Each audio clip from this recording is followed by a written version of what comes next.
అంటే మూడు గుణముల బీజము, ప్రకృతి అంటే మూడు గుణముల సామ్యము.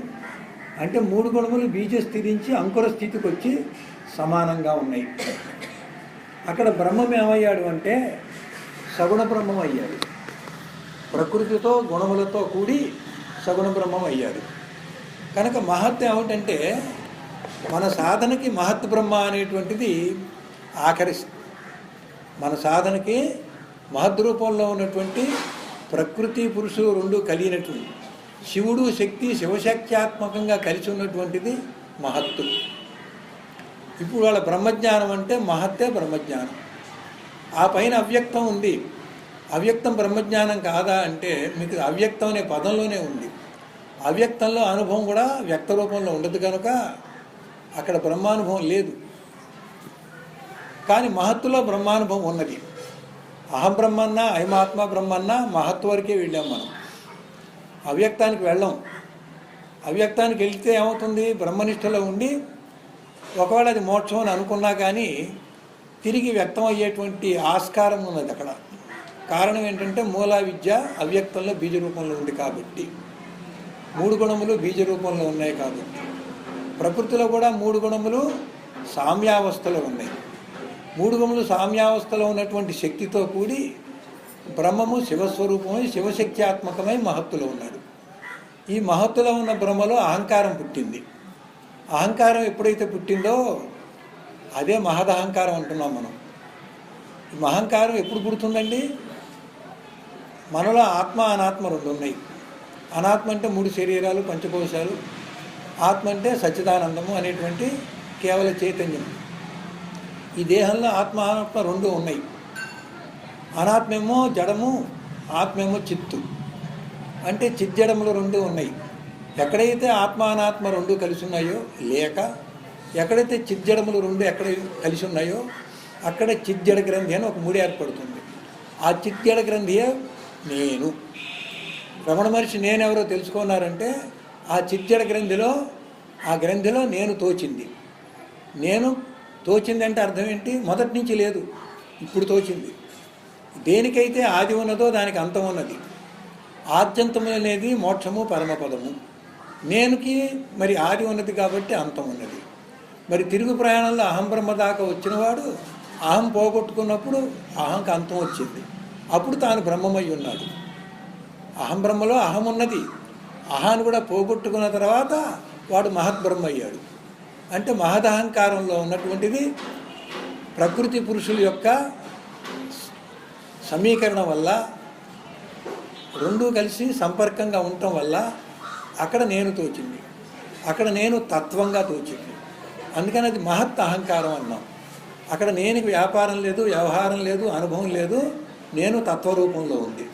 అసలు ఈ ప్రపంచం అంతా కూడా మొదట్లో తత్వరూపంలో ఉంది, తర్వాత సూక్ష్మ రూపంలో ఉంది, ఆ సూక్ష్మ రూపంలో సమిష్టి రూపంలో ఉంది, తర్వాత స్థూల రూపం వచ్చింది, స్థూల రూపంలో నానాగా అయింది, అనేకంగా అయింది. ఈ అనేకంగా అయినప్పుడేమో నామరూపాలుగా ఉన్నాయి. స్థూలం అంటే నామరూపాలే. నామరూపాలనే కాదు, ఇంద్రియ గోచరం. గాలి ఉంది, రూపం లేదు, కానీ ఇంద్రియ గోచరం. స్పర్శకు అందుతోంది. మనసు ఉంది, స్పర్శకి అందదు, దేనికి అందదు, కానీ ఆలోచనకి ఊహకు అందింది. ఈ రకంగా స్థూలం అంటే అంతఃకరణ చతుష్టయము, పంచ ప్రాణములు, పంచ జ్ఞానేంద్రియములు, పంచ కర్మేంద్రియములు, శబ్దస్పర్శ రూపరస గంధ విషయములు. ఇవన్నీ కూడా స్థూలమే. కంటికి కనబడి కనబడిపోని ఒక అనుభవానికి వచ్చేవి ఇవన్నీ. అయితే దీనికంటే ముందే ఉంది, ఇవన్నీ సూక్ష్మ రూపంలో ఉన్నాయి. సూక్ష్మ రూపంలో ఉన్నప్పుడు దేనికి అదిగా లేవు. సూక్ష్మ రూపంలో ఉన్నప్పుడు విడివిడిగా దేనికి అదిగా లేవు, కలిసిపోయి ఉన్నాయి. అప్పుడు అది సమిష్టి. ఇంకా పంచీకృతం అన్నాం. పంచీకృతంలో ఏదైతే స్థూల రూపంలో ఇంద్రియాలుగాను 5 25 తత్వాలుగా ఉన్నదో అపంచీకృతంగా ఉన్నది 25 తత్వాలు కూడా సమిష్టి రూపంలో ఉంది. అదే సూక్ష్మం అన్నమాట. ఈ సూక్ష్మం అనేటువంటిది బ్రహ్మాండము, స్థూలం అనేది పిండాండం.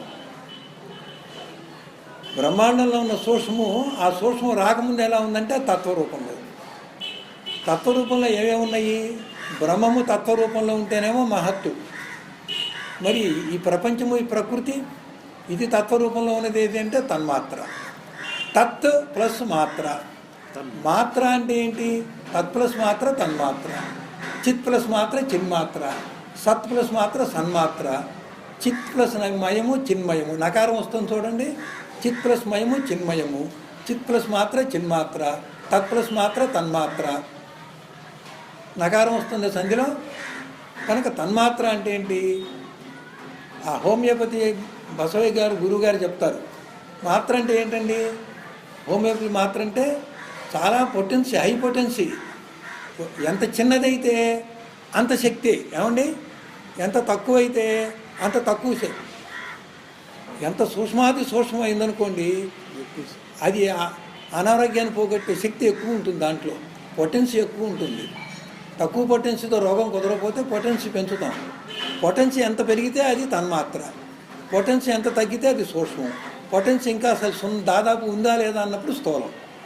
ఇవాళ ఉప్పు ఉంది, ఉప్పు వేసుకుంటే మనకేం నయం కాదు. ఉప్పుని సూక్ష్మంగా పెట్టి సెలైన్ ఎక్కిచ్చాం, నయమైంది. ఇంకా సూక్ష్మంగా చేసాము. ఈ శరీర రక్తంలో సోడియం లెవెల్స్ పడిపోయినాయి అనుకోండి, అవి ఎక్కిస్తే సోడియం రాగానే లేచి కూర్చుంటాడు. అంటే అదంతా వదిలేయండి. పెద్దలు చెప్పింది తప్పు కాదు, దాన్ని ఇంకా లోతుగా వివరిస్తున్నాను. పెద్దలు చెప్పింది తప్పు కాదు, దాన్ని ఇంకా లోతుగా అర్థమయ్యేలా చెప్తున్నాను. పెద్దలకు వైరుధ్యంగా వేదం లేదు, వేదాంతం లేదు. ఎవరు చెప్పినా దాంట్లోంచి చెప్పాల్సిందే. తన్మాత్ర అంటే ఏమైంది? స్థూలభూతాల కంటే సూక్ష్మము, సూక్ష్మభూతాల కంటే సూక్ష్మాతి సూక్ష్మమైంది తన్మాత్ర. కనుక ఈ తన్మాత్రలు మహదహంకారం, మహత్తే మహదహంకారం అయింది కదా. మరి మహదహంకారమే తన్మాత్ర అయిందా? మహదహంకారం తన్మాత్ర కాల. మహదహంకారంలో ఒక బ్రహ్మ ఉన్నాడు. ఆయన పేరు హిరణ్యగర్భుడు, ఆయన పేరు ప్రథమ జీవుడు, ఆయన పేరు ప్రథమ ప్రాణి, ఆయన పేరు ప్రథమాత్మ. ఈ ప్రథమాత్మగా ఉన్న హిరణ్యగర్భుడి కనుక ఎక్కడన్నా మీకు శ్లోకాలు మంత్రాల్లో వస్తే ఒక చోట ప్రథమ ప్రాణి, ప్రథమ జీవి, ప్రథమ ఆత్మ అని పేర్లు వస్తాయి. అక్కడ వ్యాపారం లేదు, వ్యవహారం లేదు. ఊరికే నేను అనేది పుట్టింది అక్కడ, అంతే. మహదహంకారం అనేది నేననేది పుట్టింది. ఈ తన్మాత్రలు ఎక్కడి నుంచినాయి? నేనే తన్మాత్రలు అయ్యాడా అంటే ఆ హిరణ్యగర్భుని యొక్క ఊహలో తన్మాత్ర వచ్చింది. హిరణ్యగర్భుని యొక్క ఊహలో ఈ సృష్టి అంతా వచ్చింది. కనుక ఈ సృష్టి ఏమిటి? ఊహామాత్రము.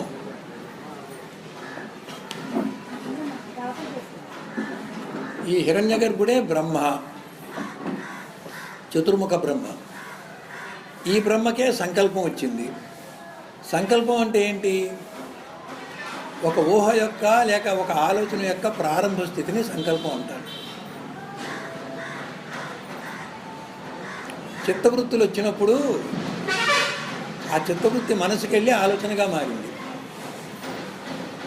ఆలోచనగా మారాక ఆలోచన కొంచెం తెలుస్తుంది మనకి, ఏమిటి ఈ ఆలోచన దేని గురించి అని. చిత్తవృత్తి దగ్గర అది దేని గురించో తెలియదు మనకి. అలాగే హిరణ్యగర్భుని యొక్క ఊహ కొంచెం ముందుకు జరిగిన తర్వాత తెలుసు మనకి. కానీ సంకల్పం వచ్చినప్పుడు ఆలోచన యొక్క ప్రారంభ స్థితి అవ్వటం వల్ల ఈ ఆలోచన దేని గురించి అనేది అక్కడ తెలియదు. అందుకే అది పశ్యంతి రూపం. వాసనలుగా మనలో జీవుడి దగ్గర వాసనలుగా ఉన్నది పరారూపం. అక్కడ ఏమో తెలియదు మనకి. రాబోయే ఆలోచన ఏంటో తెలియదు, రాబోయే కర్మానుభవం తెలియదు, ఏమీ తెలియదు. అది వాసన రూపంలో ఉంది, అది పర. చిత్తవృత్తిగా మారింది, ఇది పశ్యంతి. ఏదో చేయబోతోంది, ఏదో అవ్వబోతోంది, ఏదో అనుభవానికి రాబోతోంది అనే కానీ ఏమిటో తెలియదు. నెక్స్ట్ మధ్యమ, మనసు దగ్గరికి వచ్చేప్పుడు మధ్యమ అతనికి ఏదో వచ్చింది కానీ అవునా కాదా, ఇదే అదా, సంశయాత్మకం. నీ పూర్వ అనుభవాలను బట్టి దాంతో పోల్చుకోవడం, పూర్వానుభవాన్ని బట్టి వచ్చిన దాన్ని ఉంచుకోవాలా, తోసేయాలా, వచ్చిన దాన్ని కొనసాగించాలా, వచ్చిన దానివల్ల లాభమా నష్టమా, ఈ వచ్చిన దానివల్ల మనం ప్రేమించదగిందా ద్వేషించదగిందా, దీంతో సంసారం పెట్టుకుందామా వద్దా అనేది బుద్ధి నిశ్చయాత్మకం. ఎప్పుడైతే బుద్ధిలో నిశ్చయమైందో ఇదండి విషయం, ఇది నాకు కావాలి, ఇది వద్దు, కావాలి కాబట్టి నేను తోసేస్తాను, కావాలి కాబట్టి ఉంచుకుంటాను, వద్దు కాబట్టి తోసేస్తాను, వద్దని కొద్ది వచ్చింది కాబట్టి భయపడుతున్నాను. నాకు రావాల్సిందే వచ్చింది కాబట్టి ఆనందపడుతున్నాను. బుద్ధి కర్మానుసారణ అన్నప్పుడు ఈ వైఖరి రూపంలో ప్రతిస్పందన వస్తుంది, సుఖదుఖాలు వస్తాయి, లాభ నష్టాలు వస్తాయి, పొంగడం ఉంటుంది, రాగద్వేషాలు ఉంటాయి. ఇది వైఖరి రూపం. ఈ జీవుడి దగ్గర ఎట్లాగే పరాపశ్యంతి మధ్యమ వైఖరో సృష్టికర్త బ్రహ్మ దగ్గర కూడా అంతే. బ్రహ్మ సంకల్పము పశ్యంతి. అక్కడ పరా ఏమిటి? ఈ బ్రహ్మగారు అనేక సార్లు సృష్టిస్థి లయలు చేసి చేసి చేసి నిద్రపోయాడు. ఈ సృష్టిస్థి లయలు చేసినటువంటి జ్ఞానవాసన ఆయనకు ఉంది. ఆ జ్ఞానవాసన అక్కడ పరా.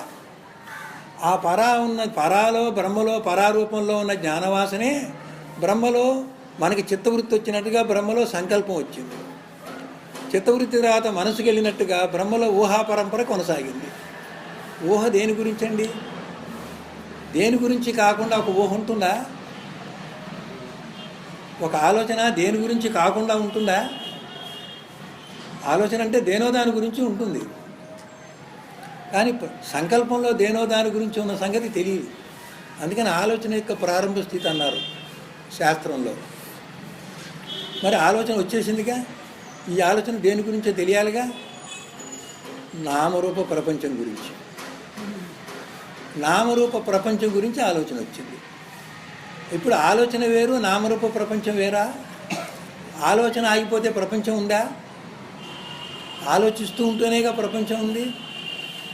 మీ అమ్మగారి గురించి మీరు ఆలోచిస్తున్నారు, ఆలోచిస్తుంటే అమ్మగారి జ్ఞాపకం వచ్చింది. ఆలోచించకపోతే అమ్మగారి జ్ఞాపకం ఉందా? మీ ఆలోచన లేకుండా అమ్మగారు ఉంటారా? ఆలోచన ఉంది, అమ్మగారు లేకుండా ఉంటారా? దేని గురించో దాని గురించి ఆలోచన ఉండాలిగా. ఈ ఆలోచన పేరే చైతన్యం. ఈ ఆలోచన పేరే చైతన్యం. పేరు మారుస్తున్నా. ఈ ఆలోచన పేరే చైతన్యం. ఆలోచనలో ఉన్న వస్తువే ప్రపంచం. ఆలోచన పేరే చైతన్యం. చిత్. ఆలోచనలో వచ్చిన నామరూప ప్రపంచం పేరే జడం. ఇప్పుడు జడం వేరే చిత్తు వేరే ఉందా? చిజ్జడాలు కలిసే ఉన్నాయా? ఆలోచన వేరు, ఆలోచన ఉన్న ప్రపంచం వేరుగా ఉందా? ఆలోచనతో పాటే ప్రపంచం ఉందా? ఆలోచిస్తేనే ప్రపంచం ఉంది, ఆలోచనతో పాటే ప్రపంచం ఉంది. ఆలోచించకపోతే ప్రపంచం లేదు, ఆలోచన మానేస్తే ప్రపంచం లేదు. అంటే చైతన్యం లేకుండా జడం లేదు, చైతన్యం ఉంటున్నప్పుడే జడం ఉంది. జడానికి ఆధారం చిత్తు, ఆలోచనకి ఈ నామరూప ప్రపంచానికి ఆధారం ఆలోచన. ఈ ఆలోచన ఎవరిది? బ్రహ్మ మనసు. ఈ ఆలోచన ఎవరిది? సృష్టికర్త బ్రహ్మ యొక్క మనసే ఆలోచన. బ్రహ్మ యొక్క సృష్టికర్త బ్రహ్మ యొక్క ఆలోచన స్రవంతియే చైతన్య వ్యాపకం. సృష్టికర్త బ్రహ్మ యొక్క ఆలోచన ప్రవాహమే చైతన్య వ్యాపకం. ఈ చైతన్యమే చిత్ అంటున్నాం. చైతన్యంలో వచ్చిన ఆలోచనలు నామరూప పదార్థాలే జడం అంటున్నాం. చిజ్జడములు కలిసే ఉన్నాయిగా. ఇప్పుడు చైతన్యానుభవం అంటే ఏంటి? జ్ఞానం. జడానుభవం ఏంటి? అనాత్మ భావన, అజ్ఞానం. జడమే సత్యం నిత్యం అనుకునేది అనాత్మ భావన, అజ్ఞానం. చైతన్యమే నిత్యము సత్యము అనేది, జడం కంటే చైతన్యం శాశ్వతం అనుకునేది జ్ఞానం. ఇంతవరకు అర్థమైందా మీకు? ఇప్పుడు తన్మాత్ర అంటే ఏంటి? ఆ బ్రహ్మగారి ఆలోచనలో వచ్చిన నామరూపాల యొక్క ఊహ తన్మాత్ర రూపంలో ఉంది. ఊహ గట్టిపడుతున్న కొద్దీ సూక్ష్మమైంది, ఇంకా గట్టిపడుతున్న కొద్దీ స్థూలమైంది. ఆలోచన తన్మాత్ర రూపంలో ఉంది, బ్రహ్మగారి ఆలోచనలో వచ్చినప్పుడు పశ్యంతి రూపంలో ఉంది. తర్వాత మధ్యమ రూపంలో సూక్ష్మమైంది, వైఖరి రూపంలో స్థూలమైంది. తన్మాత్ర సూక్ష్మం అవటం, ఆలోచన కొనసాగగా మేము ఆలోచన ప్రపంచం గురించి ఇట్టిది అట్టిది అని కాస్త తెలియసరికి బ్రహ్మాండం అయిపోయింది. అది తన్మాత్ర కాస్త సూక్ష్మభూతాలు అయింది. సూక్ష్మభూతాలు ఇంకా వాటిగానే ఉన్నాయి. వాడి గుణం ఏమిటో, వాడి ప్రభావం ఏంటో తెలియదు. తన్మాత్ర దగ్గర శబ్ద తన్మాత్ర, రూప తన్మాత్ర, రస తన్మాత్ర, స్పర్శ తన్మాత్ర, గంధ తన్మాత్రగా ఉన్నాయి. తన్మాత్ర అంటే ఏంటి? పశ్యంతి. అక్కడ మళ్ళీ పదార్థానికి పరారూపంలో ఉంది. ఆయన పరారూపం వేరు, ఈ జడ పదార్థం యొక్క పరారూపం తన్మాత్ర. జడ పదార్థం యొక్క సూక్ష్మ రూపం మధ్యమ అనేది బ్రహ్మాండము సూక్ష్మం, దాని యొక్క వైఖరి పిండాండం. మళ్ళీ దీనికి తత్ అంటే తత్వమసి వాక్యాల తత్ అంటే బ్రహ్మ అక్కడ ఉన్నాడు, అవ్యక్తం అవతల. ఇక్కడ తన్మాత్ర ఎక్కడున్నాడు? సృష్టికర్త బ్రహ్మ యొక్క ఆలోచనలో ఉన్నాడు, ఉన్నది ఈ తన్మాత్ర. ఇక్కడ తత్ అంటే ఏంటి? పంచభూతాల యొక్క సూక్ష్మాతి సూక్ష్మ స్థితే తత్తు. అది ఎక్కడ వచ్చింది? అది హిరణ్య గర్భుని యొక్క ఆలోచనలో వచ్చింది. సృష్టికర్త బ్రహ్మ యొక్క ఆలోచనలో సంకల్పంలో వచ్చింది. సంకల్పంలో వచ్చి రాగానే దానికి అంత స్పష్టత లేదు, అందుకు దానికి తన్మాత్ర అని పేరు పెట్టాం. కొంచెం స్పష్టత వచ్చింది, అప్పుడు బ్రహ్మాండం అని పేరు పెట్టాం. మరింత స్పష్టత వచ్చింది, అప్పుడు పిండాండం అని పేరు పెట్టాం. బ్రహ్మాండ పిండాండాలు వచ్చేసరికి ఏమైనా ఈ చిద్జడములన్నీ మన కంటికి కనబడి దాగుతున్నాయి. మహత్తు దగ్గర ఉంది చిత్తేమో బ్రహ్మ, జడమేమో ప్రకృతి. అవ్యక్తం దగ్గర నిర్గుణ బ్రహ్మ చిత్తు, మూలావిద్య బీజ రూపంలో ఉన్నది జడం. మూలావిద్య 3 గుణాలు బీజ రూపంలో ఉన్నది జడము. అక్కడ ఉన్నటువంటి పురుషుడు నిర్గుణంగా ఉన్న పురుషుడు. మహత్తు దగ్గరికి వస్తే ప్రకృతి జడము, పురుషుడు చిత్తు. చిజ్జడములు కలిసిన దాంట్లో ఒక నేను పుట్టింది, చిజ్జడ గ్రంథి. ఆ నేను ఎవరంటే మహదహంకారం. ఆ మహదహంకారంలో పరారూపంలో ఏముంది?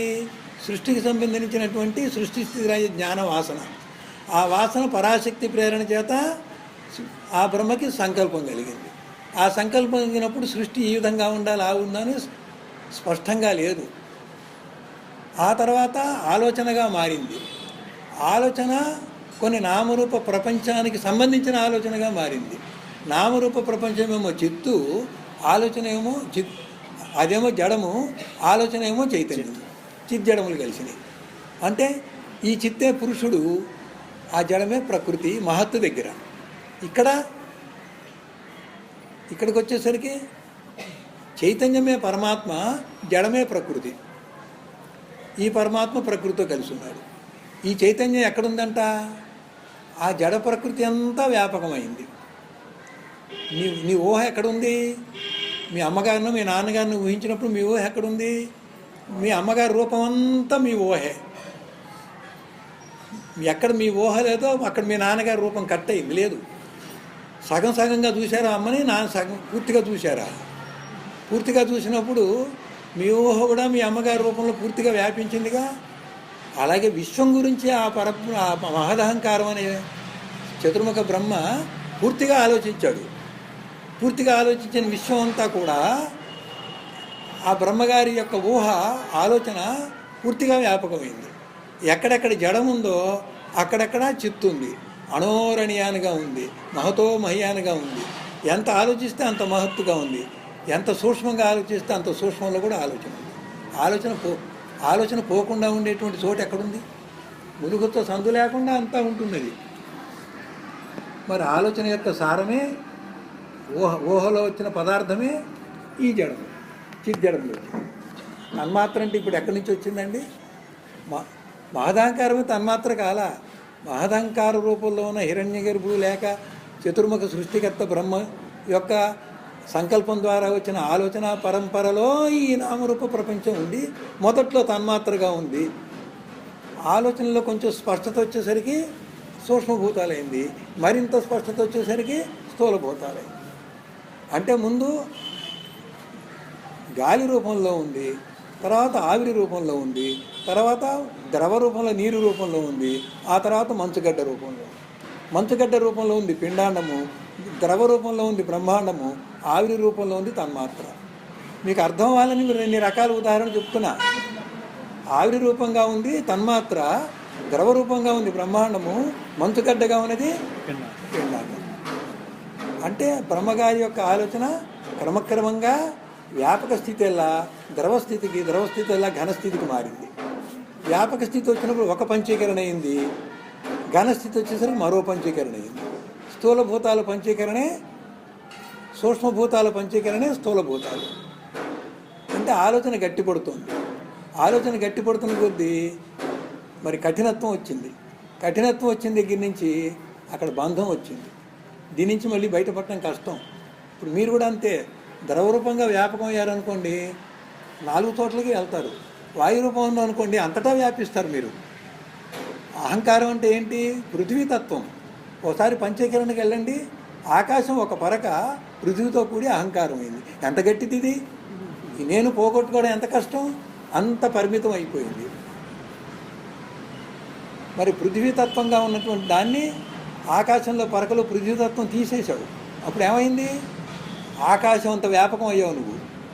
అహంకారం పోతే నువ్వు ఆకాశం అంత వ్యాపకం అవుతావు. ఇక్కడ నేననేది పోతే అంత చైతన్యానుభవం వస్తుంది మీకు. ఎందుకని?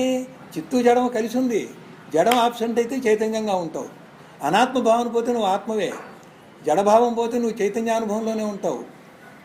అనాత్మ యొక్క అనుభవాన్ని, ఆ అనుభవాలతోటి ఉన్నటువంటి మనసు గడ్డగట్టి, మనసేమో చంచలంగా ఉంది, అహంకారమేమో గడ్డగట్టి ఉంది. మనసు చంచలంగా ఎందుకు ఉంది? వరక ఆకాశం వాయువుతో కూడి మనసు అయింది కాబట్టి. చలనగుణం వాయువు కాబట్టి మనసు కూడా చెలుస్తూనే ఉంది. అగ్నిగుణం తేజస్సు, బుద్ధిలో తేజస్సు ప్రజ్ఞ అన్నీ తేజరిల్లుతుంటాయి కాబట్టి అగ్నితో కూడినటువంటి పరకాకాశము బుద్ధి అయింది. చిత్తవృత్తులు ఒక ప్రవాహ రూపంలో ఆగకుండా, తెంపు లేకుండా మూడవస్థలో పోతూనే ఉన్నాయి. ఎట్లయితే నీరు ఏరు పారుతుందో అలాగే చిత్తవృత్తులు పారిపోతున్నాయి. కాబట్టి ఆకాశం ఒక పరక జలంతో కూడి చిత్తమైంది పంచకరణకి కనుక వెళ్ళేటట్లయితే. కనుక అట్లా తన్మాత్రలు సూక్ష్మభూతాలయ్యి, సూక్ష్మభూతాలు ఈ పంచభూతాలే పంచీకరణ, అంతఃకరణ చతుష్టయం కానీ, పంచప్రాణాలు కానీ, పంచకర్మేంద్రియాలు కానీ, పంచ జ్ఞానేంద్రియాలు కానీ, విషయ పంచకం కానీ అయింది. ఇప్పుడు పంచకృత భాగాల్లో ఏముంది? గడ్డగట్టింది. అపంచకృతంలో ఎట్లా ఉంది? అంతఃకరణే లేదు, ఇంద్రియాలే లేవు, ఏమి లేవు. అవి లేకుండా ఉన్నాయా? ఈ పంచకృత భాగంలో అపంచకృత భాగం అక్కడ మిగిలి ఉన్నది. ఇది రాకముందు అదే ఉంది. 9 పాళ్ళు అది ఉంది, 1 పాళ్ళు ఇది అయింది. ఇది కాకముందు 10 పాళ్ళు అదే ఉంది. 10 పాళ్ళు అదే ఉన్నప్పుడు ఇంద్రియాలు ఏమైనాయి? పంచకరణలో వచ్చిన 25 తత్వాల ఇంద్రియాలు ఏమైనాయి? ఒక మానవుడు చచ్చిపోయాడండి, స్థూల శరీరంలో గోళకాలు ఏర్పడి కనుముక్కు చెవులన్నీ ఇంద్రియాలన్నీ పనిచేస్తున్నాయి. వాటి యొక్క స్థానాల్లో గోళకాల్లో ఉండి పంచప్రాణాలు కానీ, పంచ జ్ఞానేంద్రియాలు కానీ అన్నీ పనిచేస్తున్నాయి. వీడు చచ్చిపోయినాడు. స్థూలదేహము సూక్ష్మదేహము వేరైంది. స్థూలదేహంలో ప్రాణం లేదు కాబట్టి దేహం, స్థూలదేహం వరకు మరణించింది అన్నాం. సూక్ష్మదేహం మరణించిందా? ఇంకో 1,00,000 జన్మలు ఎత్తడానికి వీలుగా ఉండేది. అదేం మరణించలా. మరి ఇంద్రియాలు ఏమైపోయినాయి?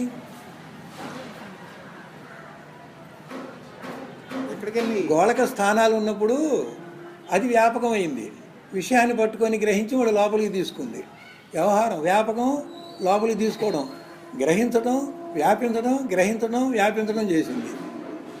మరి స్థూలదేహం పడిపోయింది, గోళక స్థానాలు లేవు, ఇంద్రియాలు ఎక్కడికి వెళ్ళిపోయినాయి? అధిష్టాన దేవతలు ఎవరు? సమిష్టి మనసే చంద్రుడు, సమిష్టి చక్షురింద్రియమే సూర్యుడు.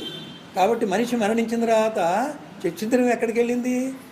అధిష్టాన దేవత సూర్యుల్లో కలిసిపోయింది. మనసు ఎక్కడికి వెళ్ళింది? అధిష్టాన దేవత చంద్రుల్లో కలిసిపోయింది. బుద్ధి ఎక్కడికి వెళ్ళింది? అధిష్టాన దేవత బృహస్పతిలో కలిసిపోయింది. వాళ్ళు ఎప్పుడు బయటకు వస్తాడు? మళ్ళీ శరీరం రాగానే, శరీరంలో గోళకాలు రాగానే, ఆ శవంగా ఉన్న దాంట్లో ప్రాణం ఉండంగానే ఆ సమిష్టి రూపంలో సూర్యులో నుంచి ఈ విలక్షణంగా ఉన్న ఈశ్వరుడే కూటస్థ బ్రహ్మ. ఉన్న జీవుడికి పంచీకరణలో ఉన్న ఈశ్వరుడు అనుగ్రహిస్తాడు. సృష్టి స్థితి లయ విస్తీర్ణ తిరోధామ అనుగ్రహములు ఆ పంచీకృత ఈశ్వరుడు పంచీకృత జీవుడికి ఇస్తూ ఉంటాడు. గుళ్ళోకి వెళ్తే ఈశ్వరుని ప్రార్థిస్తే భక్తులకి ఈశ్వరుడు కృప ఉంటుంది.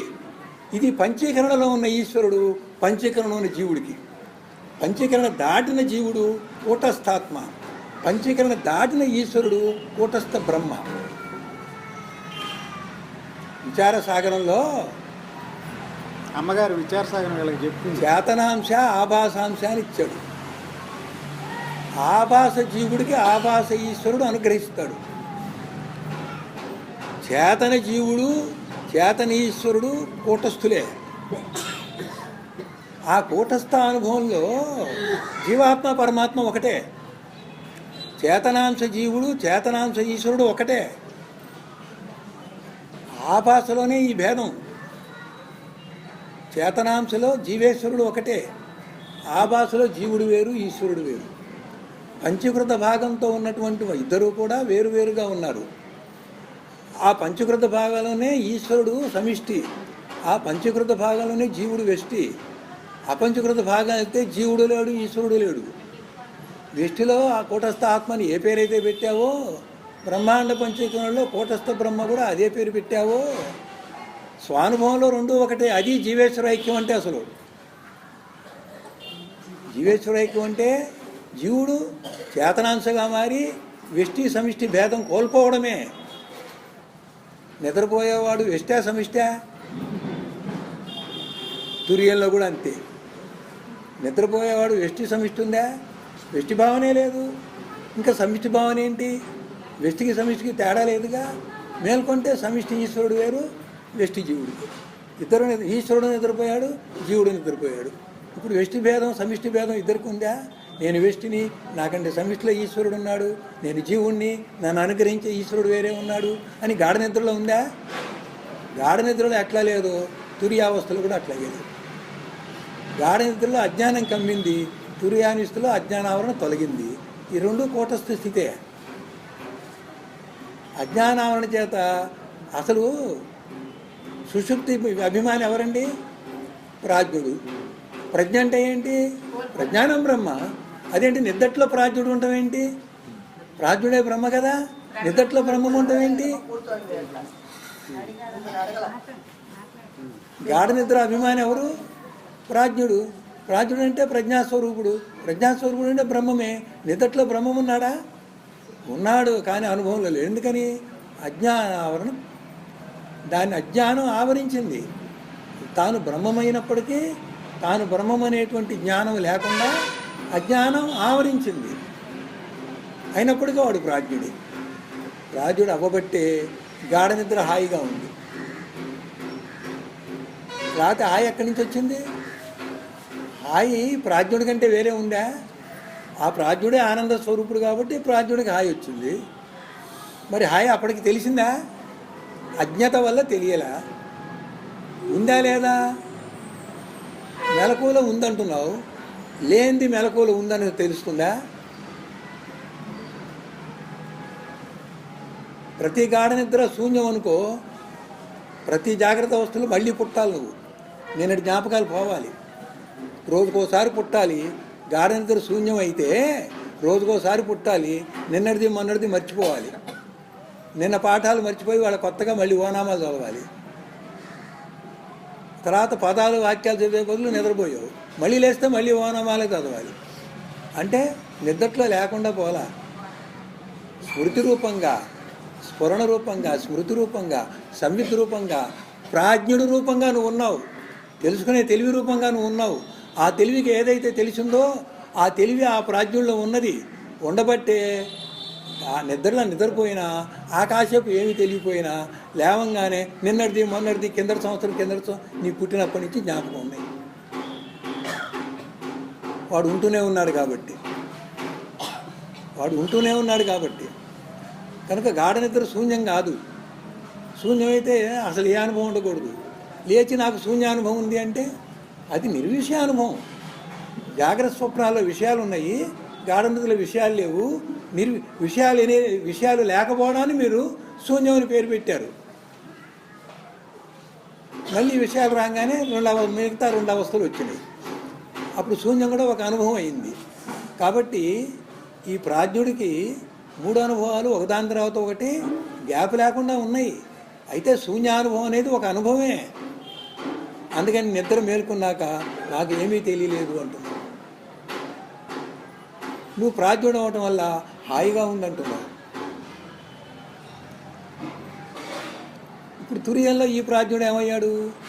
నిద్దట్లో అజ్ఞానం ఆవరించినటువంటి ప్రాజ్ఞుడే తురియంలో ఆవరణ తొలగింది కాబట్టి ఆ ప్రాజ్ఞుడి యొక్క యథార్థమైన అనుభవము అతని స్వానుభవంలో ఉంది. తురియంలో ప్రాజ్ఞుడి యొక్క అనుభవము స్వానుభవంలో ఉంది. ఏమైంది అక్కడ? అజ్ఞత తొలగింది. తెలియకపోవడం అనేది తొలగింది. అప్పుడు ఇప్పుడు వాడు ప్రాజ్ఞుడే. వాడు కలెక్టర్ పరీక్ష రాయడానికి బాగా చదువు తయారయ్యాడు. ఇక రేపే పరీక్ష. ఇవాళ 1 గంట దాకా చదివాడు, బాగా గుర్తుపెట్టుకున్నాడు, నిద్రపోయాడు. నిద్రపోయినప్పుడు ఆ కలెక్టర్ తెలివి ఉందా లేదా? లేదే అనుకుందాం. పొద్దునెళ్ళి మేము ఫస్ట్ ర్యాంక్ తెచ్చుకున్నాడు. ఎక్కడికి వెళ్ళింది ఈ తెలివి? ఈ తెలివి స్వరూపుడు తెలుసుకునే తెలివితో సహా అజ్ఞతలో ఉన్నాడు. మెలకు రాగానే అజ్ఞత తొలగింది. అదే తెలివి అక్కడికి వెళ్ళి పేపర్లో రాశాడు, ఫస్ట్ మార్క్ వచ్చింది. నువ్వు ప్రాజ్ఞుడివే. సుషుప్తిలో అజ్ఞతలో ఉన్నావు, తురియంలో అజ్ఞత అనే ముసుగు తొలగింది. నీ తెలివి నీకే ఉంది అక్కడ. అప్పుడు ప్రాజ్ఞుడు ప్రజ్ఞానం బ్రహ్మ అయ్యాడు. అవునా కాదా? మరి జాగ్రత్త అవస్థలో వాడు ప్రజ్ఞానం బ్రహ్మ కాదా? ఇక్కడ ప్రజ్ఞానం బ్రహ్మే, కానీ విషయాలు విక్షేపంగా ఆవరించినాయి. విషయాలు పడి కొట్టుకుపోతూ ఉన్నాడు. ఆ విషయానికి ఆధారమైనటువంటి చైతన్యానుభవం గుర్తించలేకపోతున్నాడు. బంధాయ విషయాసక్తం. విషయం మీద ఆసక్తి ఉండటమే బంధము. విషయం మీద ఆసక్తి లేకుండా నిరాసక్తంగా అనాసక్తంగా ఉంటే అది మోక్షం. విషయం ఎప్పుడూ ఉండదు. పరార్థ కర్మను బట్టి ఎప్పుడో వస్తుంది విషయం. కానీ ఆ విషయం సంబంధించిన వాసన మాత్రం నీ కారణ శరీరంలో ఉంటుంది. ఆ కారణ శరీరంలో ఉన్నటువంటి ఏ విషయం అయితే ఉన్నదో దానికి నీకు ఆసక్తి కలిగినప్పుడే అది నీ కర్మానుభవానికి వస్తుంది. ఇప్పుడు జీవన్ముక్తుడు ఉన్నాడు, కిందటి జన్మ వరకు అజ్ఞానుడే. అతని దగ్గర ప్రారంభంలో కొన్ని వచ్చినాయి, అవన్నీ విషయాలే. సాధన చేత అతను ఏం చేశాడు? అనాసక్తుడు, నిరాసక్తుడు అయ్యాడు. అప్పుడు విషయాలు రాకుండా ఉంటాయా? కర్మలో ఉన్నవన్నీ వస్తున్నాయి. వస్తే ఉదాసీనంగా తూష్ణీభూతంగా ఉంటున్నాడు. ఆగామి కర్మ రావట్లా, ఆ విషయాన్ని పట్టించుకోవట్లా. అప్పుడు నిర్విషయ స్థితిలో ఉన్నట్టే. విషయాలు వస్తున్నా పట్టనట్టున్నాడు కాబట్టి వాడు తుర్యుడే. తుర్యుడు కాబట్టి వాడు జీవన్ముక్తుడే. జీవన్ముక్తుడు కాబట్టి ప్రజ్ఞానం బ్రహ్మే. మెలకువలో కూడా ప్రజ్ఞానం బ్రహ్మ ఉన్నాడు. కానీ విక్షేపం చేత విషయాలు వచ్చి నేను క్షోభ పెడుతుంటే, బాధ పెడుతుంటే, తాదాత్మ్యత పెడుతుంటే గిలగిలలాడి నీ స్వరూపంగా ఉన్న చైతన్యాన్ని నువ్వు గుర్తించడంలో విఫలమవుతున్నావు అంతే. కొని చేయి తీసేసింది. అప్పుడు లోకం హాయిగా ఉంది. దీన్ని బట్టి ఏం తెలుస్తుంది మనకి? ఆ ఈశ్వరుడు యొక్క సంకల్పం కానీ, ఆయన ఈక్షణ అనేటువంటి ఆ ఈక్షణ అనే వృత్తి ఉన్నంతసేపు ఈ ప్రపంచానికి ఉనికి ఉంది. ఈక్షణ వృత్తి ఎప్పుడు ఆగిందో ప్రపంచం సున్నా, మాయం లేదు. కాబట్టి సృష్టి మిథ్యా నిజమా? ఈశ్వరుని యొక్క సంకల్పము ఈక్షణ కొనసాగుతున్నంతసేపు ఈ సృష్టి ఉన్నది. ఈశ్వరుని యొక్క సంకల్పం టక్కన అయిపోతే సృష్టి లేదు. మరి ఈ సృష్టి ఉందా లేదా? ఆయన యొక్క భావనగా, ఆయన యొక్క ఊహామాత్రంగా ఉన్న సృష్టి. అయితే నువ్వెవరివి? ఆ ఊహామాత్ర సృష్టి ఎటువంటి సత్యమేనా నువ్వు సత్యమైతే నీకు ఇది లీలా వినోదమే. ఆయన యొక్క ఊహలోనే ఈ జీవులు ఉన్నారు. ఆయన ఊహ అయిపోతే జీవులు కూడా లేరు. జీవుల్లో ఉన్న నేను కూడా లేదు. ఆయన ఊహిస్తున్నంతకాలం ఈ నేను ఉంది. ఆయన ఊహ అయిపోతే నేను కూడా లేదు. కాబట్టి ప్రపంచము లేనిదే నువ్వు లేనివాడివే. ఇద్దరు కూడా ఆయన ఊహలోనే ఉన్నవాళ్లే. ఎందుకని? ఆయన తప్ప రెండోవాళ్ళు లేడు. మరి ఆయన తప్ప ఇదంతా అన్యమేగా. అన్యం వచ్చిందంటే కల్పితమేగా. కల్పితంలో జగత్తు ఒకటేనా? జీవులు కూడా కల్పితమే, ఈశ్వరుడు కూడా కల్పితమే, జీవేశ్వరు జగత్తులు మూడు కల్పితమే. ఈ మూడు కల్పితమైంది. ఏదో నువ్వు సత్యమయ్యి అది అసత్యం అంటానికి వీల్లేదు. అయితే సాధనలో ముందు దీన్ని అసత్యంగా పెట్టు. నువ్వు ఉండే అహంబ్రహ్మ పొందు. అహంబ్రహ్మ తర్వాత ఐమాత్మ బ్రహ్మ దగ్గర ఈ అహాన్ని పోగొట్టుకో. నువ్వు లేనివాడివి కాబట్టి అప్పుడు నిన్ను పోగొట్టుకో. కొంత దూరం పోయేదాకా నేను ఉంచుకో. అహంబ్రహ్మ అనే జ్ఞానం దాకా ఉంచుకో. ఐమాత్మ బ్రహ్మ దగ్గర నేను పంపించేస్తే నువ్వు ఐమాత్మ, నేను వెళ్ళకొడితే నువ్వు ఐమాత్మ బ్రహ్మ. అయితే కళలో నువ్వు ఉన్నావు, నీ కళ ప్రపంచం ఉంది. కళలో నీ యొక్క వ్యవహారం ఉంది. కాలు వెండికి పడుకున్నావు, కళలో పరిగెత్తావు. మేల్కొంటే కళ సత్యం. ప్రపంచం అంతా అసత్యమే. కళలో ఉన్న నువ్వు కళలో ఉన్న నువ్వు కూడా అసత్యమే. ఎందుకని? ఎలా పరిగెత్తావు? బెణికిందిగా. కళ పురుషుడు కూడా అసత్యం. అసత్యంలో వచ్చినప్పుడు కళ పురుషుడు కళ ప్రపంచము సంబంధాలు ఉన్నాయి. మేలుకుంటే కళ ప్రపంచమే లేదు కాదు, కళ పురుషుడు కూడా లేనివాడే, మేలుకున్నవాడే ఉన్నాడు. తుర్యంలో ఆత్మలో మేలుకున్నావు. అప్పుడు కళలాంటి ఈ జీవితంలో ఉన్న నేను అనే జీవుడు ఉన్నాడా? లేడు. కళపురుషుడు లేడు. కళపురుషుడు లేడు. అయితే ఆయన కళలోని వారం కనుక మనకి మనం నిజం. కళలో ఉన్నవాళ్ళు ఎవరికి వాళ్ళు ఎట్లా నిజమో మనందరికీ మన నిజం, మన కుటుంబం నిజం, మన భార్యాభర్తలు, పిల్లలు, ఇవన్నీ నిజమే. డబ్బు సంపాదన ఇదంతా నిజమే. న్యాయాలు, అన్యాయాలు, అక్రమాలు, దోపిడీ అన్నీ నిజమే. దీనికోసం కేసులు పెట్టడం, కోర్టుకు తిరగడం అన్నీ నిజమే. మేల్కొంటే కోర్టు లేదు, కేసు లేదు, నువ్వు లేదు, ధనము లేదు, జగత్తు లేదు, ఏది లేదు. ఎందులో మేల్కొంటే? ప్రజ్ఞస్థితిలో, తుర్యంలో మేల్కొంటే. నువ్వు మాత్రం ఉండి ఇది లేదని ఎట్లా కుదురుతుంది? కొంత సాధనలో ఆత్మభావంలో ఉండి అనాత్మ లేనిది అంటాం. అంటే చైతన్య రూపంగా, చిత్స్వరూపంగా, చైతన్యానుభవంలో పరమాత్మగా ఉంటూ బ్రహ్మ సత్యం, జగత్తు మిథ్య అంటాం. ఈ బ్రహ్మ మాత్రం సత్యమా? కళలో ఉన్న కళపురుషుడు బ్రహ్మ అయిన అసలు బ్రహ్మ ఎక్కడున్నాడు? అవ్యక్తానికి ఆవల ఉన్నాడు. అవ్యక్తానికి ఆవల ఉన్నాడు. బ్రహ్మణో అవ్యక్త. తప్పు అది. బ్రాహ్మణ అదట పెట్టి అవ్యక్త. అవ్యక్తో మహతు. మహతో మహదహంకార. మహదహంకారో పంచతన్మాత్రాన్ని. మహదహంకారం పంచతన్మాత్రాలు కాల, మహదహంకారక ఊహలో పంచతన్మాత్రాన్ని. ఆయన ఊహే చైతన్యము. ఆయన ఊహలో ఉన్న పదార్థమే జగత్తు. ఊహించేది సత్యం కాదు కాబట్టి ఊహించేదే చైతన్యం, కాబట్టి చైతన్యం సత్యం కాదు. చైతన్యానుభవం పరమాత్మానుభవం సత్యం కాదు. పరమాత్మానుభవం జ్ఞానం సత్యం కాదు. జడంగా ఉన్నటువంటి అజ్ఞానం సత్యం కాదు. జడమే సత్యం అనేది అసత్యము, చైతన్యమే సత్యం అనేది కూడా అసత్యమే. కానీ కొంత ప్రయాణము చైతన్యమే సత్యమని అహంబ్రహ్మ దాకా చెయ్యాలి. చైతన్యం కూడా సత్యం కాదు. అప్పుడు స్వరూప జ్ఞానంలో అయమాత్మ బ్రహ్మ అవ్వాలి. కాబట్టి అయమాత్మ బ్రహ్మ చైతన్యమే సత్యమైన వాడు పరుడు. చైతన్యం కూడా లేనిదే అనేవాడు పరాత్పరుడు. ఈ పరాత్పరుడే బ్రహ్మం. ఇప్పుడు పాట మారుస్తాం చూడండి. బ్రహ్మణ అవిద్యా శబల. బ్రహ్మణో అవ్యక్త. బ్రహ్మణ అవిద్యా శబల. అవిద్యా శబల బ్రహ్మ. బ్రహ్మణో అవ్యక్త. అవ్యక్త మహత్వం. పాట మామూలే. అక్కడ ఏం మార్చా నేను? బ్రహ్మముగానే ఉన్నాడు. అవ్యక్తంలో ఒక బ్రహ్మ ఉన్నాడు. వాడు అవిద్యాశబలం. వాడు అవిద్యాశబలమైన బ్రహ్మమే మహత్ అయ్యాడు.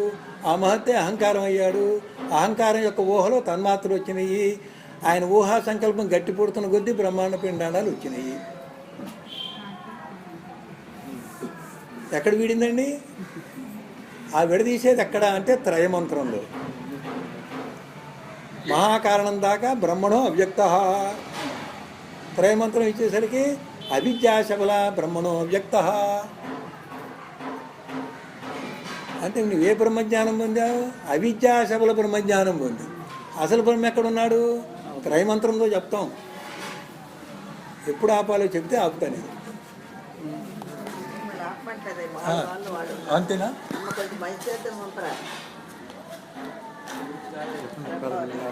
అమ్మా చెప్పండి. పై బోధనే వివరంగా కిందికి దింపి చెప్తున్నా నేను, అందరికీ అర్థమయ్యేలాగా. ఓకే, చెప్పండి. ఇప్పుడు కూటస్థ ఆత్మ, కూటస్థ బ్రహ్మ అర్థమైందా? 24 తత్వాలతో కూడి కూడా కూడకుండా ఉన్నటువంటి వాడు సాక్షిభూతుడు, ప్రత్యేకాత్మ, విలక్షణుడు, కూటస్థ ఆత్మ. ఆత్మ అన్నప్పుడు పిండాండం, బ్రహ్మ అన్నప్పుడు బ్రహ్మాండం.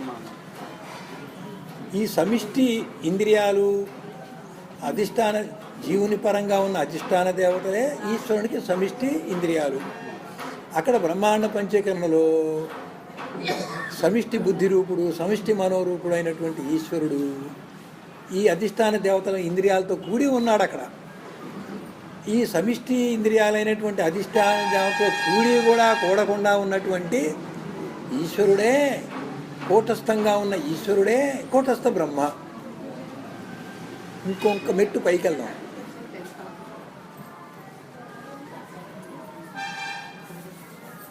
ఏ బ్రహ్మమైతే మహదాంకారంగా హిరణ్యగర్భుడిగా సృష్టికర్తగా ఉన్నాడో, ఏ బ్రహ్మ సంకల్పం అయితే ఈ తన్మాత్ర సృష్టి వచ్చిందో ఆ బ్రహ్మను కూడా కూటస్థుడు చేద్దాం.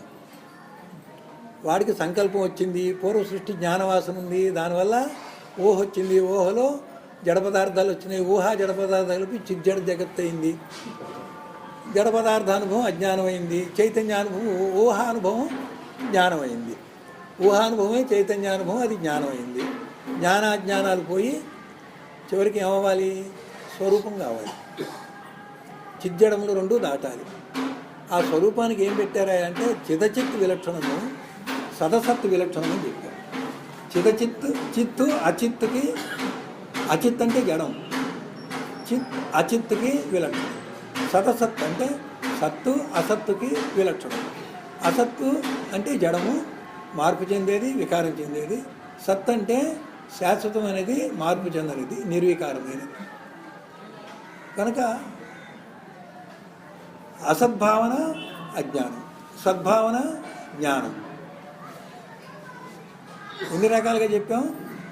చిత్తు అచిత్తు, సత్తు అసత్తు, జ్ఞానము అజ్ఞానము, క్షేత్రము క్షేత్రజ్ఞుడు, జడము క్షేత్రము, క్షేత్రజ్ఞుడు చిత్తు, క్షరము క్షేత్రము, అక్షరుడు క్షేత్రజ్ఞుడు, అక్షరుడే చిత్స్వరూపుడు, క్షేత్రజ్ఞుడే చిత్స్వరూపుడు. వీడు అక్షర పరబ్రహ్మ అంది భగవద్గీత. అక్కడితో ఊరుకోవచ్చుగా. పురుషోత్తమ ప్రాప్తి యోగం ఉంది మళ్ళీ. వీడెవడు? వీడు వాడు కాదా? జ్ఞానంలోకి వచ్చినప్పుడు అక్షర పురుష బ్రహ్మయోగం. జ్ఞానాజ్ఞానాలు దాటిన తర్వాత పురుషోత్తమ ప్రాప్తి. ఉత్తమ అంటే ఏంటండి? పురుషోత్తమ. ఉత్తముడు అంటే ఏంటి? ఉత్ అంటే పైకి, ఇంకా అతీతం, ఇంకా గొప్ప, ఇంకా పరము, పరమనికి పరము ఉత్. తమ తర అంటే ఏంటి? గాఢము, గాఢతరము, గాఢతమము అంటే ఏంటి? గాఢము కంటే గాఢతరం ఎక్కువ, గాఢతరం కంటే గాఢతమం ఎక్కువ. ఉత్తమం, ఎంత పైకి వెళ్తావో జ్ఞానపరంగా ఇంతకంటే పైన లేదు, అది ఉత్తమం. ఇప్పుడు పురుషుడు ఎక్కడున్నాడు? మహత్తు దగ్గర ప్రకృతి పురుషులుగా ఉన్నారు, అవ్యక్తం దగ్గర శివశక్త్యాత్మకంగా ఉన్నారు. అది కూడా కాకుండా ఉన్న పురుషుడు ఎవడా అంటే పురుషోత్తముడు. ఇది కూడా కాకుండా ఉన్న పురుషోత్తముడు. మహద్బ్రహ్మజ్ఞానం దాకా పోయిన వాడెవడు? అక్షర పురుషుడు. అవ్యక్తం దాటి బ్రహ్మగానే అన్ని కాలాల్లో బ్రహ్మగా ఉన్నటువంటి వాడెవడు? ఈ బ్రహ్మకి పరమైన వాడు పరబ్రహ్మ. ఆ పరబ్రహ్మమే పురుషోత్తముడు. ఉత్ ప్లస్ తమ. ఇంగ్లీష్ వస్తే positive degree, comparative degree, superlative degree. మామూలుగా ఉన్నది సాధారణంగా, దానికంటే గొప్పది తరము, దానికంటే గొప్పది తమము. తరతమ భేదాలు అంటూ ఉంటాం. అంటే ఒకదానికంటే గొప్పది తరం అంటాం, అంతకంటే గొప్పది తమం. కొంతమంది మనం పిలవాలనుకోండి, నువ్వు అనేది మామూలు, నువ్వు అనేది మామూలు, తమరు, మీరు అనేది కొంచెం గొప్పది, తమరు అనేది ఇంకా గొప్పది. మీరు వ్యవహారంలో చూసారా? నువ్వు అంటే ఎలా ఉంది, మీరు, తమరు. తమా పేరు వచ్చేసరికి ఏమైంది? గొప్పది. ఉత్ అంటే పైన, అన్నిటికంటే పైన, పైన ఇంతకంటే పైన లేదు అనేది ఉత్తమం. ఏ పురుషుడు ఎక్కడ దాకా పోయాడండి? కూటస్థాత్మగా ఉన్న పురుషుడు, కూటస్థ బ్రహ్మగా ఉన్న పురుషుడు, మాయాశబలముగా ఉన్న పురుషుడు మాయాశబలం నుంచి విడుదలయ్యి త్రిగుణ రహితమైనటువంటి బ్రహ్మ అయ్యేసరికి వాడు పురుషోత్తముడయ్యాడు. ఇప్పుడు అక్షర పురుషుడు ఎక్కడున్నాడు? శుద్ధ సత్వగుణంలో ఉన్నాడు. అక్షర పురుషుడు శుద్ధ సత్వగుణంలో ఉన్నాడు. పురుషోత్తముడు ఎక్కడున్నాడు? ఆ సత్వగుణం కూడా పోయాక త్రిగుణ రహిత స్థితిలో ఉన్నవాడే పురుషోత్తముడు. పురుషోత్తముడే పరబ్రహ్మ. ఈ అక్షర పరబ్రహ్మ వేరు, పురుషోత్తముడు వేరు. అక్షర పరబ్రహ్మలో అహం బ్రహ్మ అనేది సచ్చిదానంద అనుభవము తటస్థ లక్షణం ఉన్నది. ఈ పురుషోత్తముడి దగ్గర ద్వైతం పోయి అద్వైతం సిద్ధించి తటస్థ లక్షణం పోయి స్వరూప లక్షణం వచ్చి సత్యం జ్ఞానం అనంతం బ్రహ్మ ఏదో అది పురుషోత్తముడు.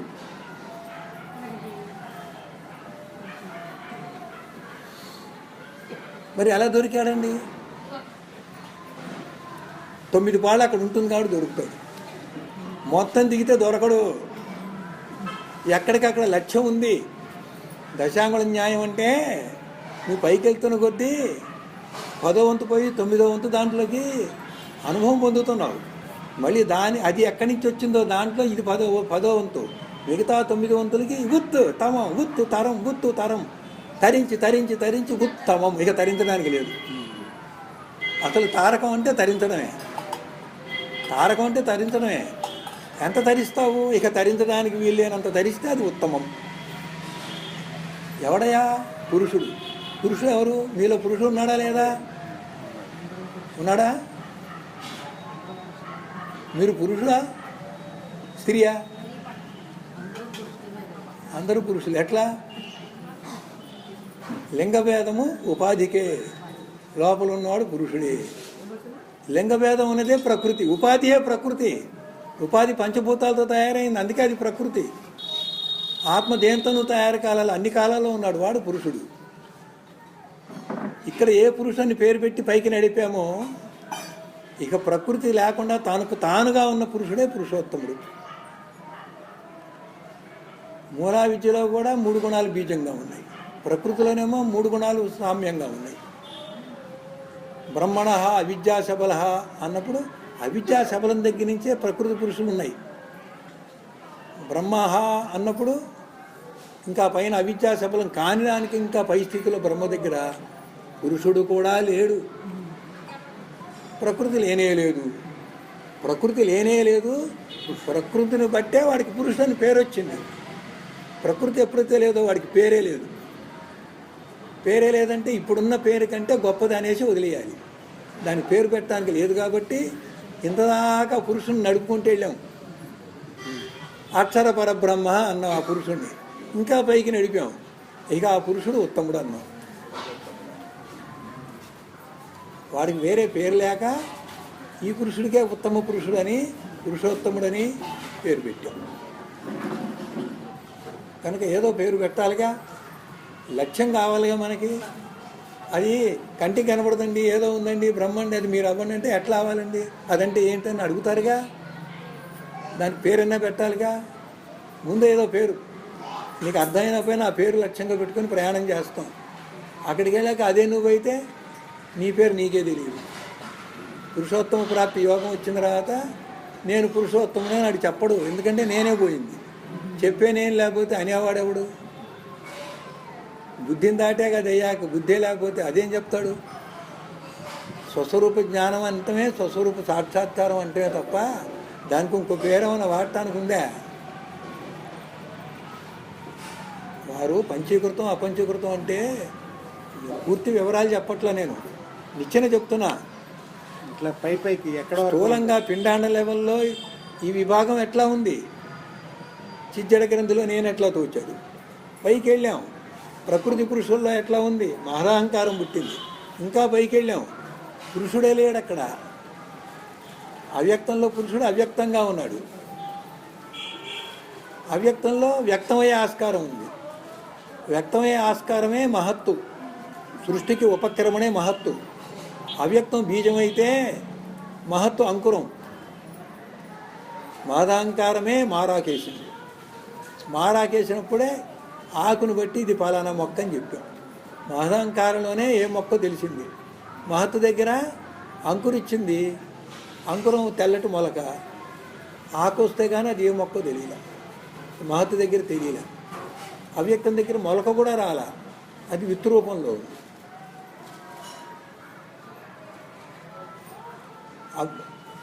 ఒక స్త్రీ బిడ్డని కంది, అవ్యక్తం అన్నప్పుడు ఏమైంది? నెల తప్పిందన్న, ఏం కనబడలా, స్త్రీ అపురుషం తెలియదండి అన్నారు. మహత్తు అనగానే విత్తనం ఉబ్బింది, అలాగే గర్భం తెలిసింది, తెలిసి ఇది మహత్ అన్నాం. అక్కడ కూడా ఏమైనా తెలిసిందా? డెలివరీ అయింది, అప్పుడు తెలిసింది ఆడా మగ అని. అంటే మాదాహంకారం దగ్గర తెలిసింది. మాదాహంకారం అంటే ఏంటి? క్యారమని బిడ్డ వచ్చింది. అహంకారం అంటే ఏంటి? ఒక అనుభవం ఉండాలి, ఒక అరుపు ఉండాలి, ఒక కేక ఉండాలి, ఒక ఆలోచన ఉండాలి, ఒక నేను ఉండాలి. అదేగా గర్భంలో ఉన్నప్పుడు క్యార్ ఉందా? బయటకు వచ్చాగా. కాబట్టి అవ్యక్తంలోనూ మహత్తులో ఉండదు, మాదాహంకారంలోనే ఉంటుంది. కాబట్టి బ్రహ్మజ్ఞానం అంటే ఎక్కడ దాకా?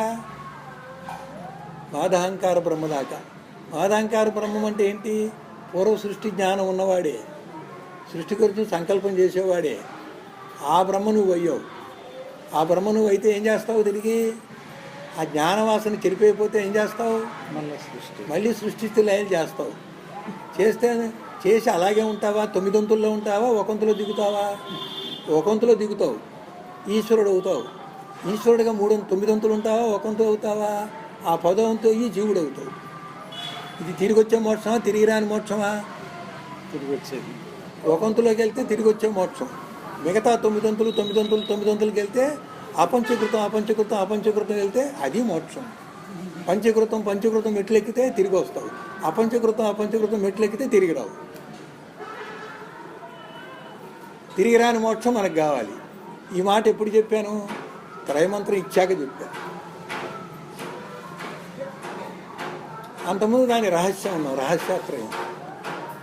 అక్కడే చేతనాంశ, ఆభాసాంశ. అక్కడే ఈ ఆధార ఆధేయాలు తీసి అధిష్టానం అనే పేరు పెట్టాం. అధిష్టాన పరబ్రహ్మ ప్రకాశం ముందు కూడా వాడాను, కానీ మీకు అర్థం కాదు. అధిష్టాన పరబ్రహ్మ ప్రకాశమే మాయందు ప్రతిఫలించి, శుద్ధ సత్వ మాయందు ప్రతిఫలించి ఈశ్వరుడయ్యాడు. అధిష్టాన పరబ్రహ్మ ప్రకాశమే మలిన శుద్ధ మాయలో ప్రతిఫలించి జీవులయ్యాడు. అధిష్టాన పరబ్రహ్మ అన్నాం, ఆ పరబ్రహ్మని నిరాలంబం అన్నాం, కానీ సర్వాధారం అన్నాం, సర్వసాక్షి అన్నాం, సర్వము తానైన వాడు అన్నాం. సర్వము తానైన వాడు వ్యక్త రూపంలో అనేకం అవ్వకుండా అవడా? సర్వము తానైన భగవంతుడు అవ్యక్తంలో వ్యక్త రూపంలో వస్తే సర్వముగా విభాగం పొందడు. అవ్యక్తంలో సర్వము తానైన భగవంతుడు వ్యక్త రూపంలో అనేకంగా ఒకదానికొకటి పొంతలు లేకుండా అనేక భేదాలతో నానాత్వంగా ఆ బ్రహ్మమే ఉన్నాడు. అయితే ఆ బ్రహ్మకి బ్రహ్మజ్ఞానం ఉందా? భేదభావాలు ఉన్నాయి, అనేకత్వం ఉంది, పైగా అనాత్మభావం ఉంది, జడభావం ఉంది, అనాత్మ తాదాత్మ్యత ఉంది. చైతన్య తాదాత్మ్యత వచ్చినా కానీ పర్వాలే, కొంత నయ్యం. అజ్ఞానం కంటే జ్ఞానం కొంత నయ్యం. జ్ఞానాజ్ఞానాలు రెండు బ్రహ్మ సంకల్పంలో వచ్చినాయి. ఆ బ్రహ్మ సంకల్పం చేయకపోతే ఇప్పుడు మహదహంకారంలో ఉన్న బ్రహ్మ నిర్వికారం చేయాలి. కనుక ఈ సాధన అంతా ఏంటంటే పిండాండంలోనూ బ్రహ్మాండంలో కూడా ఉంది. పిండాండంలో ఏదైతే చిత్తవృత్తులు అంటున్నామో బ్రహ్మాండంలో బ్రహ్మ యొక్క సంకల్పం అంటున్నాం. ఇక్కడ చిత్తవృత్తి ఎట్టా కలిగిందో అక్కడ బ్రహ్మకు సంకల్పం కలిగింది. చిత్తవృత్తి నిరోధం ఈ నిర్వికల్పుడు అయినప్పుడు సహజ నిర్వికల్ప సమాధిలో ఉన్న జీవుడికి చిత్తవృత్తులు లేవు. సహజ నిర్వికల్ప బ్రహ్మముగా ఉన్నవాడికి సృష్టి సంకల్పం రాదు. సహజ నిర్వికల్ప సమాధిలో ఉన్న జీవుడికి చిత్తవృత్తులు రావు. సహజ నిర్వికల్ప సమాధిలో ఉన్న బ్రహ్మకి జగత్ సృష్టి సంకల్పం రాదు. అట్లా నిర్వికార బ్రహ్మ అవ్వాలి. నిర్వికార జీవుడైతే చాలదు, నిర్వికార బ్రహ్మ కావాలి. యోగము 2 రకాలు ఉన్నాయి. అది జ్ఞానయోగం, బ్రహ్మ సమాధి, బ్రహ్మకర్మ సమాధినాం అంటుంటాం. బ్రహ్మ సమాధి కావాలి, జీవుడు సమాధి కాదు. జీవుడు సమాధి పిండాండాన్ని దాటడానికే. బ్రహ్మ సమాధి బ్రహ్మాండాన్ని దాటి సృష్టికి రాకుండా అవిద్యకి మూలావిద్యకి అవతలకు పోయి, మూలావిద్య అవతల ఏదైతే ఉందో ఆ స్వరూపంలో శాశ్వతంగా ఉండటం. అది బ్రహ్మకర్మ సమాధినం, అది బ్రహ్మ నిర్వాణ, అది బ్రహ్మ నిర్వికల్పం, జీవ నిర్వికల్పం కాదు.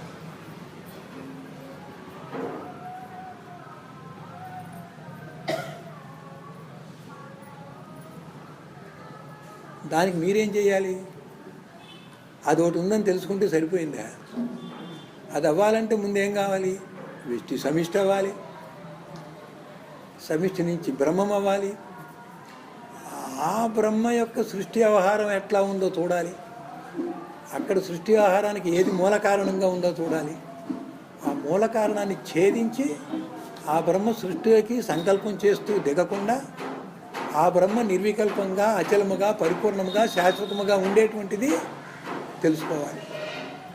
ఏమండి, జీవుడిగానే బయటపడుతున్నాం, ఆ బ్రహ్మ ఏం చేస్తాడో నాకెందుకండి అంటే, ఇక్కడ పాఠంగా తెలుసుకొని ఆ బుద్ధిలో ఇది ఒక అభిప్రాయం ఒకటి పెట్టుకుంటే ఎక్కడికక్కడ మీరు సరిపెట్టుకోకుండా ఉంటారు. లేకపోతే ఏమవుతుందంటే ఆత్మజ్ఞానం రంగానే ఆనందంగా ఉందని సరిపెట్టుకుంటారు, ఇంకా పైన ఏమీ లేదంట. ఏమైనా చెప్పినా నాకు వద్దన్న, నాకు ఇక్కడ ఆనందంగా ఉందండి అంటారు. అక్కడికి వచ్చాక చెప్పకూడదు, ఇప్పుడే చెప్పాలి. లేకపోతే అక్కడితో ఆగిపోతారు. మహావాక్యాలు రాగానే నేను బ్రహ్మ, ఆనందంగా ఉంది, బ్రహ్మగా ఉన్నాను, ఆనందంగా ఉన్నాను, నాకు ఎవడేం చెప్పినా ఏం పట్టట్లేదండి, నాకేం బీపీ రావట్లేదు, షుగర్ రావట్లేదు, స్థితప్రజ్ఞుడిగా ఉన్నాను, ఇంతకంటే ఏం కావాలి అని తృప్తి పడిపోతాం.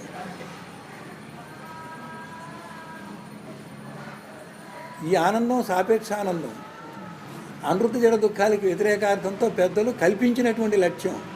ఆ ఆనందంలో, కల్పిత లక్ష్యంలో ఉన్న ఆనందంలో ఉండిపోయి అయిపోయింది అంటాయేంటి? నిజానందం కావద్దు. నిజానందం వేరే ఉందా, ద్వైతంలో ఉందా? నిజానందం అద్వైతంగా ఉంది, ఘనంగా ఉంది. ఆనంద స్వరూపుడువే నీవు. లడ్డు తింటే తీయగా ఉంది, లడ్డు ఉండాలి, తినేవాడు ఉండాలి, ఆ లడ్డూలో తీపిదనం ఉండాలి. మూడు ఉంటే తీపిదనం ఎవరికి అనుభవం వచ్చింది? నీకు వచ్చింది, తినేవాడికి. తిరుపతిలో ఉంటే వచ్చిందండి, తిరుపతి లేకపోతే ఎవరికి వచ్చింది తీపిదనం? లడ్డు లేని తీపిదనము, అనుభవించేవాడు లేని తీపిదనము. ఆ తీపిదనం ఎవరికి? తీపిదనం తీపిదనానికే. ఆనందం ఎవరికి? ఆనందం ఆనందానికే. దాన్ని చెప్పడానికి కుదరక తనలో తాను రమిస్తాడు, తాను తానైన వాడే. అంటే నేను పోతే తానే, నేను తానులోకి వెళ్ళి తానులో నేను పోయి తాను తానుగా ఉండాలి. నేననే సాధకుడు తాను తానైన పరబ్రహ్మమై తాను తానుగా ఉండి తాను తానుగా ఉన్న దాంట్లో నేను పోవాలి. రాసుకోవాలి అసలు పుస్తకాలు పెట్టి మీరు పెన్ను. నేననేవాడు తాను తానైన పరబ్రహ్మమందు చేరి తాను తానైన పరబ్రహ్మముగా ఉంటూ ఆ తాను తానైన పరబ్రహ్మందు ఈ నేను లేకుండా పోవాలి. అది అద్వైతం అంటే. నేనెవడు? పురుషుడు. తానెవరు? పురుషోత్తముడు. ఈ పురుషుడికే ప్రయాణం పైకి, పైకి. ఎంత పైకి పోయాడు? ఇంకా పైకి పోవడానికి వీల్లేదు. అది ఈ పురుషుడు యొక్క ప్రయాణం పురుషోత్తమ ప్రాప్తితో ఆగిపోతుంది. పురుషోత్తమ ప్రాప్తిలో పురుషుడు లేడు, పేరుకి అదే కానీ వాడు లేడు అక్కడ. అసలు అది ప్రాప్తించిందా? ప్రాప్తి అప్రాప్తులు లేదు. అన్ని కాలాల్లో ప్రాప్యమయ్యే ఉన్నది. బ్రహ్మము అన్ని కాలాల్లో ఉన్నట్లు ఉన్నాడు. బ్రహ్మము ప్రాప్తించేదేంటి, ప్రాప్తించకపోవడం ఏంటి? ఒకప్పుడు నువ్వు బ్రహ్మ కాకపోతే కదా, భ్రమలో బ్రహ్మ కాదన్నావు, కానీ బ్రహ్మ పోతే నువ్వు బ్రహ్మవే. బ్రహ్మకు పూర్వము బ్రహ్మమే, బ్రహ్మకాలంలో బ్రహ్మ కాదనుకుంటున్నావు కానీ బ్రహ్మమే. బ్రహ్మ తీరిన తర్వాత స్వానుభవంగా బ్రహ్మమే.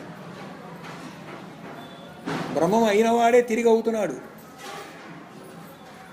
బ్రహ్మజ్ఞానం కొత్తగా రాలా, అది అభిజ్ఞానం. నీవైనటువంటి బ్రహ్మము అజ్ఞాన కాలంలో కాదనుకొని మళ్ళీ అజ్ఞానం అనేటువంటి తెర తొలగంగానే చెరగంగానే మళ్ళీ నీవు అయ్యావు. నీవు కొత్తగా అయ్యావా? మీ ఇంట్లోంచి బయలుదేరావు, మీ ఇంట్లోనూ సుఖం నీకు తెలుసు. తీర్థయాత్రలకు వెళ్ళావు, అక్కడెక్కడికో అమెరికా అన్నారు, ఇంకోటి అన్నారు, అదన్నారు. ఒక 5-6 సంవత్సరాలు అక్కడ ఇక్కడ తిరిగావు. ఇల్లు ఇడిచి ఎంతకాలం అయిందో అనేది కూడా మర్చిపోయావు. అక్కడ సుఖాలకి మరిగావు, బాగానే ఉందన్నావు. ఎంత బాగున్నా ఒకసారి ఉన్నట్టుండి ఇంటి నుంచి ఫోన్ వచ్చింది, అమ్మ ఇంటికి రావాలనిపించలేదా అని. అయ్యో ఇల్లు మర్చిపోయాను నేను. ఎక్కువగా ఆతిథ్యం ఇచ్చారు. అమ్మగారు 4 సార్లు పాల గ్లాస్ ఇచ్చారు. 4 ఇడ్లీ వేసి తినితేనే మరో 4 ఇడ్లీ వేశారు. ఇక్కడ వైభోగం బాగానే ఉంది. తినలేక రోజుకో పెళ్ళికి పూటకో పెళ్లి భోజనం తింటే ఏమైపోతాం మేము? మళ్ళీ మా ఇంటికి వెళ్ళి నా మంచం, నా పరుపు, నా దిండు, నా చింతకాయ పచ్చడి, నా చారు అని అంటే అమ్మాయి హాయిగా ఉంది.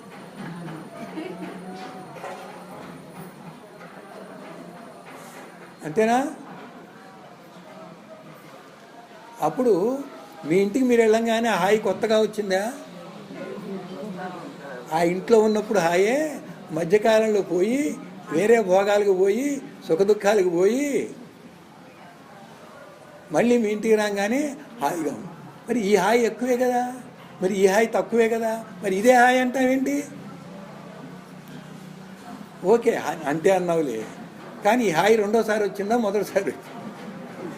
నీ హాయి నువ్వే కొంతకాలం లేకుండా చేసి తిరిగి అదే హాయి సంపాదించావు. తిరిగి అదే జ్ఞానం సంపాదించడాన్నే శాస్త్రం ప్రత్యభిజ్ఞానము అంటుంది. రాహుగ్రస్త దివాకరేందు సదృశో మాయా సమాచ్ఛాదనాత్ సన్మాత్ర కరణోపసంహరణతో యో భూత్ సుషుప్త పుమాన్ ప్రాగస్వాప్సమితి ప్రబోధ సమయే ప్రత్యభిజ్ఞాయతే నీవు నీ సన్మాత్ర స్వరూపంగా ఉన్నప్పుడు, మాయ చేత కప్పబడ్డప్పుడు, ఆ మాయ తొలగంగానే మళ్ళీ నీవైనటువంటి ప్రత్యభిజ్ఞానము కలిగింది. ఎలాగంటే రాహుకేతువులు కనుక సూర్యచంద్రులను పట్టుకుంటే అంతకుముందు సూర్యప్రకాశం చంద్రప్రకాశం ఉన్నప్పటికీ, ఆ గ్రహణ కాలంలో లేనప్పటికీ గ్రహణం ఇచ్చిన తర్వాత మళ్ళా వచ్చిందా? కొంతకాలం నీ కనబడలేదు, కానీ అది ఎప్పుడు ఉంది? ఈ కనబడిన వాడికి మాత్రమే మళ్ళా వచ్చింది అన్నట్లుగా నీవే పరబ్రహ్మము అయ్యే ఉన్నవాడే కొంతకాలం కాలేదు అనుకొని ఇప్పుడు అయ్యానంటున్నాడు. ఇది మళ్ళీ అంటున్నాడు. కాదు, నువ్వు ఎప్పుడు అదే. ప్రత్యభిజ్ఞాయతే. ఇదే అద్వైతానికి ఆయుపట్టు. మళ్ళీ బ్రహ్మజ్ఞానం వచ్చిందా? ఇట్లా చెప్పకపోతే ద్వైతం అయింది. అద్వైతం సిద్ధించిందంటే విశిష్టాద్వైతం అయింది. అద్వైతం ఎక్కడ నిలబడింది? ప్రత్యభిజ్ఞాయతే అనే పదంలో నిలబడింది. నిద్రపోయావు, ప్రపంచం ఉంది, ప్రకృతి ఉంది, నిద్రపోయావు, కొన్నాళ్ళు కనబడలా, మళ్ళీ లేచావు, మళ్ళీ నీ సంసారం అంతా కనబడింది. నీ సంసారం కొత్తగా వచ్చిందా? నిద్రకాలంలో లేదా? నిద్రకాలంలో పట్టించుకోవాలా. నిన్న ఉంది, నిద్రప్పుడు లేదు, మళ్ళీ ఇవాళ ఉంది, నిన్నటిదే ఇవాళ ఉంది. అలాగే పరబ్రహ్మ స్వస్వరూపం అప్పుడుంది, మధ్యకాలంలో భ్రాంతి కాలంలో లేదు. భ్రాంతి రహితంగానే మళ్ళీ నువ్వు బ్రహ్మవే, మళ్ళీ బ్రహ్మవే. మళ్ళీ బ్రహ్మ నిజమా? మధ్యలో తెంపు వచ్చింది కాబట్టి మళ్ళీ అంటున్నారు. తెంపు అజ్ఞాన కారణం, భ్రాంతి కారణం. అయితే ఆ పరబ్రహ్మ ఎట్లా ఉన్నాడండి? నీ దృష్టికి సూర్యచంద్ర గ్రహణాలు కానీ చంద్రుడి దగ్గరికి వెళ్ళి చూడు, నువ్వు ఎప్పుడూ ప్రకాశించట్లా. నువ్వే చంద్రుడు, నువ్వే సూర్యుడై చూడు, నువ్వు ఎల్లప్పుడూ ప్రకాశిస్తున్నావుగా. నీ స్వరూపం ఏం మారలేదుగా. నీ స్వప్రకాశ జ్ఞానం నీ స్వరూపంలో నిష్ఠగా ఉండనే ఉందిగా. ఏమన్నా పోయిందా? అసలు అది కదా నీ స్వరూపం. ఇక్కడ చూసి లేదని, మధ్యలో ఉందని, పోయిందని. లేదన్నప్పుడు అజ్ఞానము, ఉందన్నప్పుడు జ్ఞానము. చంద్రుడే నువ్వు, సూర్యుడే నువ్వు అయినప్పుడు ఈ గ్రహణాలతో ఏమైనా పనుందా? నువ్వెప్పుడు శాశ్వతంగా అన్ని కాలాల్లో ప్రకాశిస్తున్నావుగా. త్రికాల అబాధ్యంగా ఉన్నావు కదా. అది స్వస్వరూప జ్ఞానం. ఇక్కడ మాట్లాడితే ప్రత్యభిజ్ఞాయతే, అక్కడ మాట్లాడితే అసలు ఎప్పుడు త్రిగుణరహితమే, ఎప్పుడు మాయ లేదు, ఎప్పుడు స్వస్వరూపమే, ఏ కాలంలోనూ బాధించబడలా, ఎప్పుడు అఖండము అవిభాజ్యమే, ఎప్పుడు పరిపూర్ణమే, ఎప్పుడు నిత్యవర్తమానమే, ఎప్పుడు నిత్యతృప్తమే. అక్కడ ఏమైనా ఉందా? అది ఉన్నది ఉన్నది. అది ఏమన్నా మార్పు చెందిందా? మరి ఎక్కడ మార్పు చెందింది? మాయ అనే మేఘానికి యువతలో ఉన్నవాడికి ఆ మార్పులు ఉన్నాయి. విమానం మేఘంకి పైన ఎగురుతుంది, వాడికి వర్షం పడుతుందా, వాడికి నీడ వస్తుందా? మేఘం కింద నాళ్ళకే వర్షం పడుతుంది, నీడ వస్తుంది. పైకి వెళ్ళావు, ఇవన్నీ ఉన్నాయా? లేవు. సద్గురు పరబ్రహ్మ.